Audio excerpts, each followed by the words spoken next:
परम महाशांति। परम महाशांति बेहद के विश्व परिवर्तक आत्माओं को, विश्व का कल्याण करने वाले बेहद के बच्चों को बेहद की माँ का दिल से याद, प्यार और नमस्ते। कुछ समय के लिए हम दादाजी को याद करके दादाजी से कनेक्शन जोड़ते हैं, आत्मा और परमात्मा का कनेक्शन जोड़ते हैं।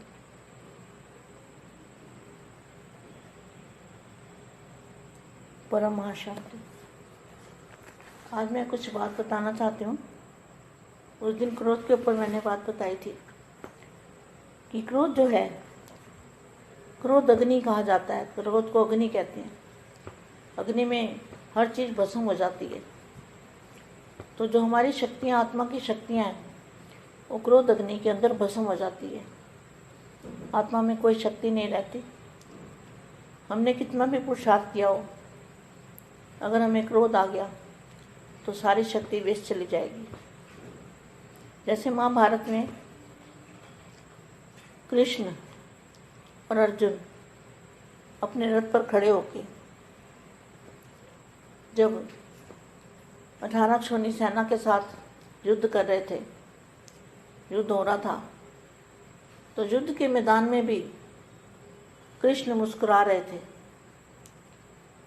मुस्कुराते हुए अर्जुन को आदेश दे रहे थे। तो मुस्कुरा क्यों रहे थे? मुस्कुराने का मतलब ये था, और सामने वाली जो सेना है उनके अंदर क्रोध था, गुस्सा था, मारने की अंदर से इच्छा थी कि इनको मार डालें, और लालच था कि इनको मार के राजपाट ले लें। तो कृष्ण का मुस्कुराने का जो मतलब था, मुस्कुराते हुए युद्ध के मैदान में खड़े थे।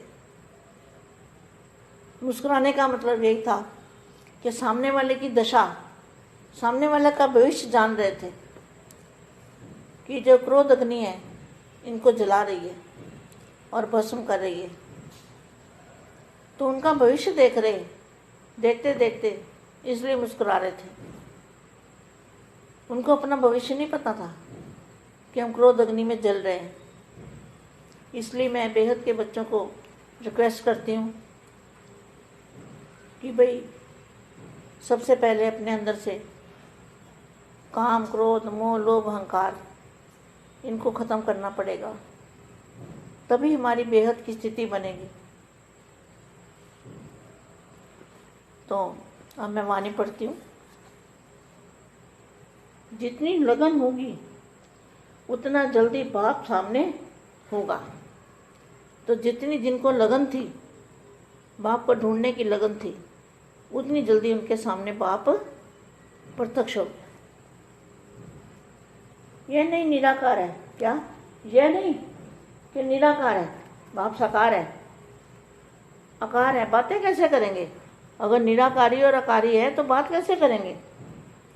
जो आपस में भी बातें करने में टाइम लगता है, ढूंढेंगे। यहाँ तो ढूंढने में टाइम की जरूरत ही नहीं है। यहाँ तो ढूंढने में टाइम वेस्ट करने की जरूरत ही नहीं है। जब बुलाओ हाजिर, इसलिए कहते हैं हाजिरा हुजूर। तो ऐसा अनुभव होता है ना, जिनको हाजिरा हुजूर बाप अपने अंग संग लगता है, ये उनको पता है। अभी तो दिन प्रतिदिन ऐसे देखेंगे कि जैसे प्रैक्टिकल में अनुभव किया कि आज बाप आए, सामने आए, हाथ पकड़ा। बुद्धि से नहीं, आंखों से देखेंगे, अनुभव होगा। लेकिन इसमें सिर्फ एक बाप, दूसरा न कोई। यह पाठ पक्का होगा तब ऐसा होगा। फिर तो जैसे परछाई घूमती है, ऐसे बाप आंखों से हट ही नहीं सकता। जैसे परछाई आपके साथ रहती है, ऐसे बाप भी आपकी आंखों से हट नहीं सकता। कभी हद का वैराग तो नहीं आता है, बेहद का तो रहना चाहिए। कभी हद का वैराग आता है ना, तो बेहद का वैराग होना चाहिए। सभी ने यज्ञ सेवा की जिम्मेदारी का बीड़ा उठा लिया है। अभी सिर्फ हम सब एक हैं। हम सबका सब सबका एक ही काम है, यह प्रैक्टिकल दिखाई दे। अब इस रिकॉर्ड तैयार करना है। यह कौन सा है? वह रिकॉर्ड मुक्का नहीं, 1-2 को रिकॉर्ड का रिकॉर्ड।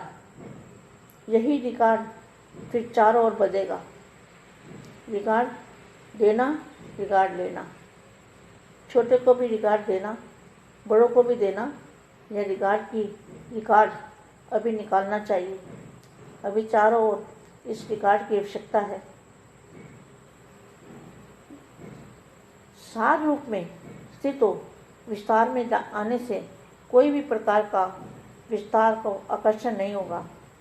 मैं और मेरा, इन 2 शब्दों की स्मृति से माया जीत, निर्विघ्न, मात्र सर्वशक्तिवान बन जाते हो। माया कनेक्शन लूज कर देती है, कंफ्यूज कर देती है। क्यों, क्या को ख़त्म कर, कनेक्शन ठीक करो तो सब ठीक हो जाएगा। तो क्या करना है? बेहद के दादाजी से कनेक्शन ठीक रखना है, तो माया कंफ्यूज नहीं कर सकती। परम महाशांति।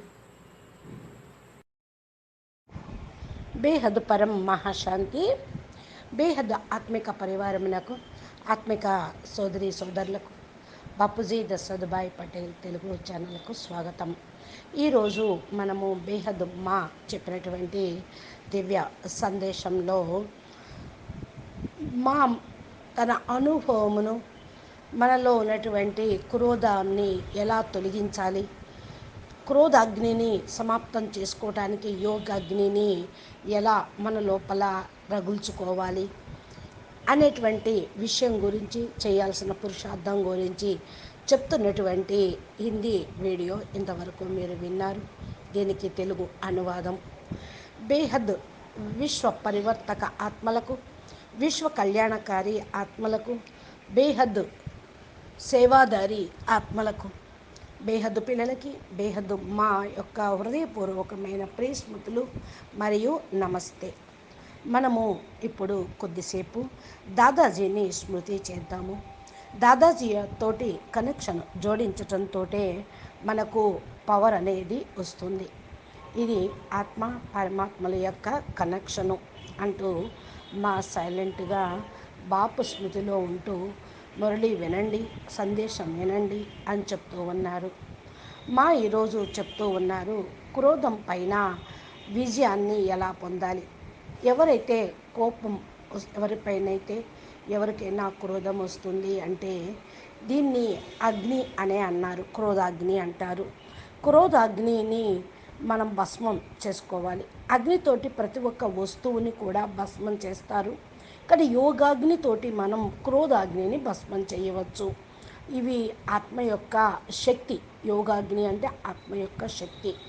క్రోధ అగ్ని లోపల, మీ లోపల మిమ్మల్ని భస్మం చేస్తుంది. మీ యొక్క పాజిటివ్ శక్తిని, మంచి గుణాలను, పుణ్య ఖాతాని, చేసిన పురుషార్థాన్ని భస్మం చేస్తుంది.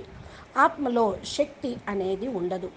అందుకనే మీరు ఎంత పురుషార్థం చేస్తున్నప్పటికీ కూడా మనకి కోపం వస్తుంది అని అంటే మీలో శక్తి వేస్ట్గా పోయింది అనే అర్థం. మహాభారతంలో కూడా కృష్ణుడు అర్జునుడు తన రథం మీద నిలబడి 18 అక్షౌహిణుల సైన్యంతో పాటు యుద్ధం చేయించాడు. యుద్ధం అవుతూ ఉంది. యుద్ధ మైదానంలో కృష్ణుడు నవ్వుతూనే ఉన్నాడు. నవ్వుతూ అర్జునుడికి ఉపదేశం ఇచ్చారు. ఎందుకు నవ్వుతూ ఉన్నారు అంటే ఆయనకు తెలుసు వీళ్ళందరూ కూడా చనిపోయేది ఉంది అని. అంటే నవ్వటం యొక్క అర్థం ఏమిటి అంటే ఎదురుగా ఏదైతే సైన్యం ఉన్నదో వారిపైన క్రోధం ఉన్నది, కోపము ఉన్నది. అంటే చంపాలనేటువంటి కోరిక అందరికీ ఒకరి మీద ఒకరికి ఉండనే ఉన్నది. ఈ యొక్క లాలచత్వం ఉన్న కారణం వల్ల ఒకరినొకరు చంపుకొని రాజ్యాన్ని పొందాలి అనేటువంటి గుణము ప్రతి ఒక్కరిలోనూ ఉన్నది. కృష్ణుడు నవ్వుతున్నట్టుగా అర్థం ఏంటి అంటే నవ్వుతూ కూడా యుద్ధ మైదానంలో నిలబడ్డాడు. నవ్వటానికి అర్థం ఇదే. ఎదురుగా ఉన్న వాళ్ళ యొక్క దశ, మరి ఎదురుగా ఉన్న వాళ్ళ యొక్క భవిష్యత్తు ఆయనకి తెలుసు. ఏదైతే క్రోధాగ్నితోటి రగిలిపోతూ ఉన్నారో అటు సైన్యము ఇటు సైన్యము, వాళ్ళందరూ కూడా భస్మైపోయేదే, కథమైపోయేదే ఉంది. వీళ్ళ యొక్క భవిష్యత్తును చూస్తూ ఉన్నారు. చూస్తూ చూస్తూ ఆయన నవ్వుతూ ఉన్నాడు. తన యొక్క భవిష్యత్తును కూడా ఆయనకి తెలుసు. అంటే ఏదైతే క్రోధాగ్నితోటి రగిలిపోతూ ఉన్నారో అది వారిని సర్వనాశనం చేస్తుంది. అందుకనే అంట తన కోపమే తన శత్రువు, తన శాంతమే తనకి రక్ష అని. అందుకే నేను బేహద్దు పిల్లలకి రిక్వెస్ట్ చేస్తూ ఉన్నాను. ఫస్ట్ మీ లోపల ఉన్న కామ, క్రోధ, లోభ, మోహ, అహంకారాలను ఖతం చేయండి. అప్పుడే మీ లోపల మంచి పాజిటివ్ శక్తి, ఆత్మశక్తి స్థితమవుతూ ఉంటుంది. ఇప్పుడు నేను అవ్యక్తవాణి కొన్ని పాయింట్స్ చెప్తాను అంటూ, ఎంత త్వరగా మీరు బాపు ఎదురు వెళ్తూ ఉంటారు అంతగా లగన్ ఉండాలి బాపు ద్వారా పవర్ పొందాలి అని. ఎందుకంటే బాపుని వెతకడంలో ఉన్నటువంటి లగన్, బాపుని కలుసుకోవాలన్నటువంటి లగన్ తోటే, అంటే దీక్ష సంలగ్నత తోటి బాపు ఎదురుగా మీకు వచ్చినప్పటికీ మీరు గుర్తించగలుగుతూ ఉన్నారు. బాపుని అంత త్వరగా ప్రత్యక్షము చేయగలుగుతారు. ఈయన కేవలం నిరాకారుడే కాదు, నిరాకారి, సాకారి, ఆకారి. బాపు 3 రూపాల్లో పాత్ర ప్లే చేస్తూ ఉన్నారు. ఎలాగ చేస్తున్నారు అంటే నిరాకారి మరియు ఆకారి. ఎలా మాట్లాడతారు అని అనుకోవచ్చు. ఈ యొక్క పరస్పరం మాట అవ్యక్త స్థితి అనేది ఉంటే మీరు తెలుసుకోగలుగుతూ ఉంటారు. వెతకండి, మీ లోపల కూడా ఎనర్జీ వస్తుంది. ఇక్కడ టైము తప్పకుండా పడుతూ ఉండొచ్చు. వెతుకుతూ వెతుకుతూ టైం వేస్ట్ చేయాల్సిన అవసరం కూడా లేదు. బాపుని ఎప్పుడైతే పిలుస్తారో అప్పుడు హాజీర్ నజీర్ అవుతూ ఉంటారు. బాపు మీ ముందు ప్రత్యక్షం అవుతారు. ఇలా అనుభవం మీరు చేసుకోగలుగుతారు. బాపు ప్రత్యక్షం అవ్వటము అంటే మీ లోపల తప్పకుండా బాపుతోటి సాంగత్యం యొక్క రంగు పవరు అనేది వస్తూ ఉంటుంది. మీకు కూడా తెలుసు, రోజు రోజుకి కూడా మీరు బాపుని ప్రాక్టికల్గా అనుభవం చేసుకుంటూ ఉంటారు. ఈరోజు బాపు ఎదురుగా వచ్చారు అంటే బాపు మీ చేయి పట్టుకొని మిమ్మల్ని నడిపిస్తూ ఉన్నాడు. కళ్ళతోటి బాపు చూస్తూ ఉంటారు, బుద్ధితోటి కాదు. ఈ అనుభవం చేసుకోండి. కేవలం ఏక్ బాప్ దూసరా నా కోయి అనే స్థితిని తయారు చేసుకోండి. ఈ యొక్క పార్ట్ని పక్కా చేసుకోండి. అప్పుడే బాపు యొక్క నీడ మీ వెనకాలే ఉంటుంది. బాపు రూపం మీతో పాటు ఉంటూ ఉంటుంది. బాపు కళ్ళతోటి మీరు స్థిరంగా బాపు కళ్ళల్లో మీరు, మీ కళ్ళల్లో బాపుని నిలుపుకోండి. తోడుగా బాపు యొక్క నీడ మీతోటే ఉంటుంది. బాపు రూపము మీ లోపల కూడా ఉంటూ ఉంటుంది. బాపుని కళ్ళ నుండి అసలు తొలగించవద్దు.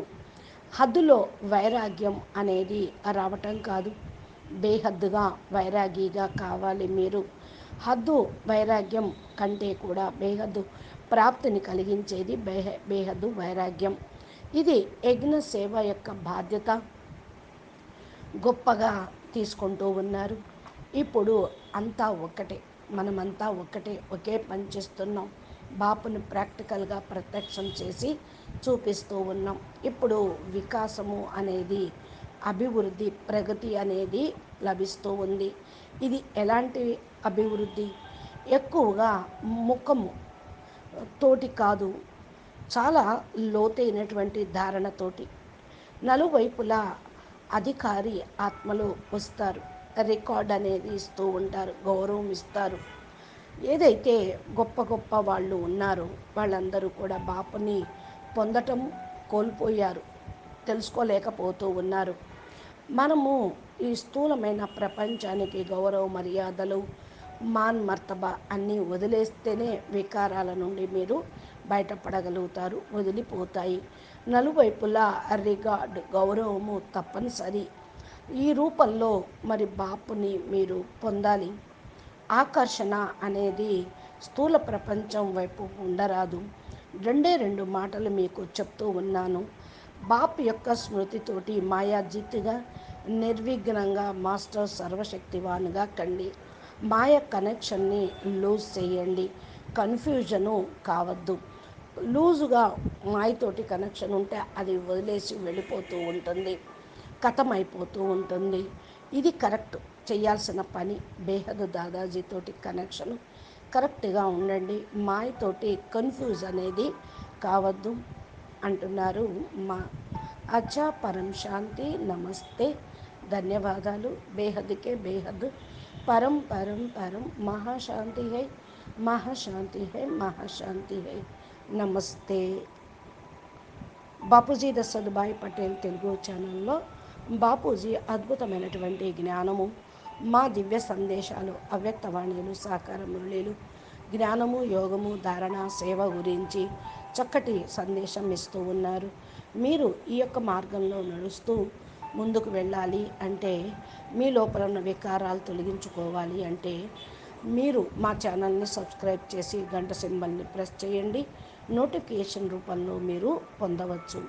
అచ్చా. పరం శాంతి. నమస్తే, ధన్యవాదాలు. బేహద్కే బేహద్, పరం పరం పరం పరం, మహాశాంతి హై, మహాశాంతి హై, మహాశాంతి హై. నమస్తే. బేహద్